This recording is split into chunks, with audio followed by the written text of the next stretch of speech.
Hey, what's going on, everyone? Today is April the 11th, 2024. We're going to talk about what Charlie Munger just said. Oh, I don't know if he just said, I think he passed away, but he did say this apparently from Benzinga. Find a way to get your hands on $100,000, even if it means walking everywhere. The magic number if you want to be rich. $100,000 is the magic number, y'all. So now, you got to figure out how to go out and get that $100,000, right? Here it is, 2024. $100,000 is the magic number if you want to be rich. Now he's talking about walking everywhere. Are you serious? Here it is, 2024, and so many things are far away outside of city life, and he suspects that you walk everywhere in order for you to get $100,000. Are you serious? Look at the comments that came from this one article. 573 comments. You already know people. He must have said, someone must have wrote something that made a lot of people upset, or at least wanted to chime in on why you need to get $100,000. So I haven't read this article at all, so we're gonna go through this together and see what it has to say. All right. So yeah, I knew he passed away. Charlie Munger, the man who served as legendary investor Warren Buffett's right-hand man for decades, died in December, just shy of his 100th birthday. Buffett credits him as the quote architect of Berkshire Hathaway and referred to him as quote part older brother, part loving father. Munger is renowned for his insightful and often blunt advice. One piece of wisdom that resonates with investors is his take on building wealth. In the late 1990s, during a shareholder meeting, Munger said the first $100,000 is a bitch, but you got to do it. They're quoting stuff that this man said back in the 90s. Now, $100,000 back in the 90s probably was a grip, probably was hard to do. But is it hard to do today? Like the access of technology and the devices that we have at our disposal, do you think it's really that hard to get $100,000 than what it was in the 90s? This statement emphasizes the initial hurdle many face in accumulated savings. Munger's bluntness highlights the challenge of reaching the critical first $100,000. Now, to me, $100,000 in the 90s may be around like $300,000, $350,000, maybe $400,000 today in today's dollars terms. What do you guys think? Quote, I don't care what you have to do, he said, if it means walking everywhere and not eating anything that wasn't purchased with a coupon. Find a way to get your hands on $100,000. Coupon. That's what he said in the 90s. How many people are doing couponing today? I know there are some people that do couponing to save. Maybe we need to ask them, did they reach $100,000 yet with the coupons? The reason behind Munger's focus on this initial amount, that was the question, the power of compounding.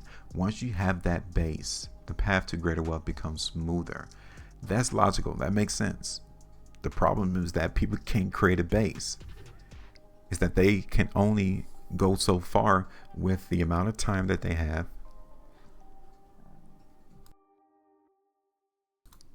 and the amount of labor that they're able to extrude from their services. But it makes sense if everyone had a big base to get started. With compounding returns, $100,000 can grow significantly over time, providing a strong foundation for long-term financial goals. But like I said, $100,000 is the key of this article. You might need to replace that with like $300,000, $350,000 today. After that, you can ease off the gas a little bit, he said. Munger made this statement in the mid-90s, and when adjusted for inflation, $100,000 back then translates to roughly $200,000 today. So I said $300,000, $350,000.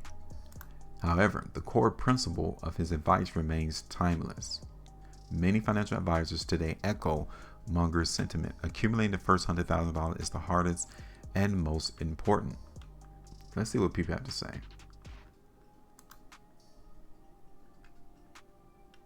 This is so true. I have been maxing out my Roth IRA for the past 7 years. I also rolled a previous company's 401k into it as well. I've always invested. Okay, last year I hit that 100,000 mark at 28 years old. Since then, it has grown to, okay, that doesn't make any sense.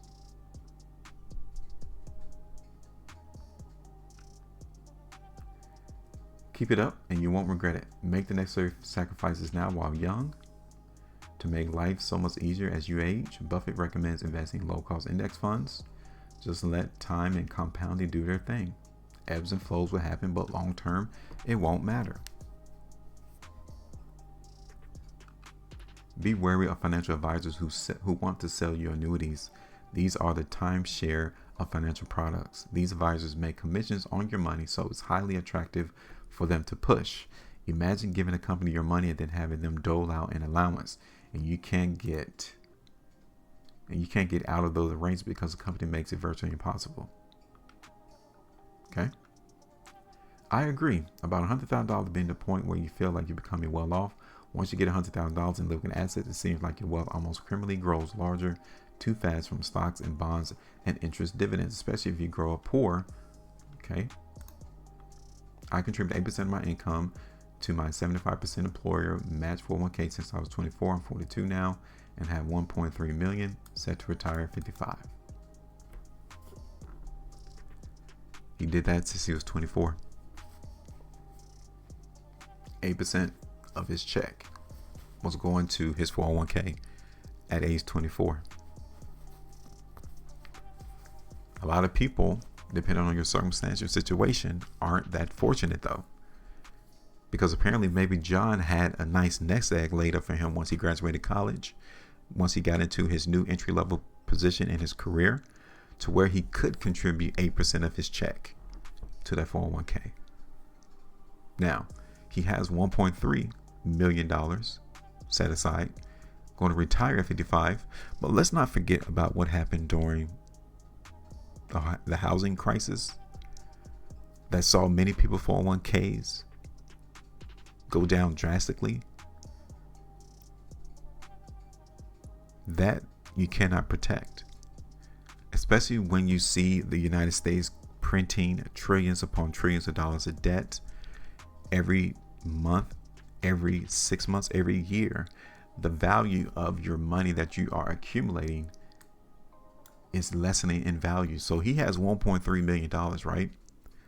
But as the United States continues to print and print and print and continues to dilute the amount of money in supply, that 1.3 million inevitably will lose value because everything else will go up in price. So we're talking about what Munger said in the 90s, to where $100,000 was something, to where we are today, to where it translates to 200,000. And now this gentleman has 1.3 million. And if the market crashes again, or if another unfortunate event occurs to where we have an economic calamity, a recession, a depression, that 1.3 million will go drastically down. And it will make him think, do I need to take this money out and put it in the mattress? Because I may not get access to it if it's just still stuck in my 401k. Because they place restrictions on you in 401k as well. You can only withdraw so much. And if you draw all of it, you get taxed, which again will lower your actual amount of your 401k. I've always surmised that one is wealthy when their money makes more money than they do by working. I like that too. In the mid 1990s, when he said that it was feasible for middle class to save and invest 25% of their income, the cost of living was much more manageable and housing much cheaper, so people tended to have more disposable income. All you needed to do was live modestly to have money, put it into savings and investments, but the cost of living and housing have far outpaced salaries, so it's a lot tougher today. That's what Evan is trying to say.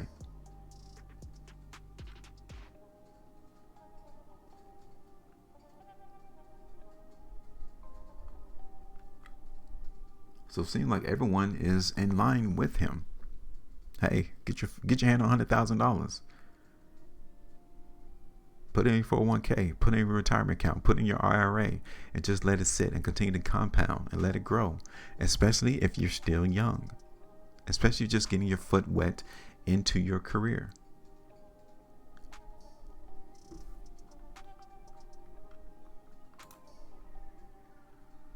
The advice is sound, but for many people, there's a tangible block created by fear and already existing insecurity. It's easy to talk about what you should do to create wealth, but people who are living paycheck to paycheck just to keep what they have are often going to avoid any kind of investments.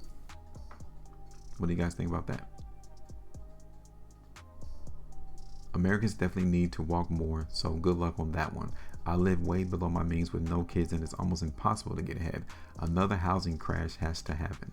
I look at the Sun City model home 5 years ago in South Carolina for $230,000. The same model has now doubled to $460,000. My salary hasn't doubled in 5 years or even 10 years.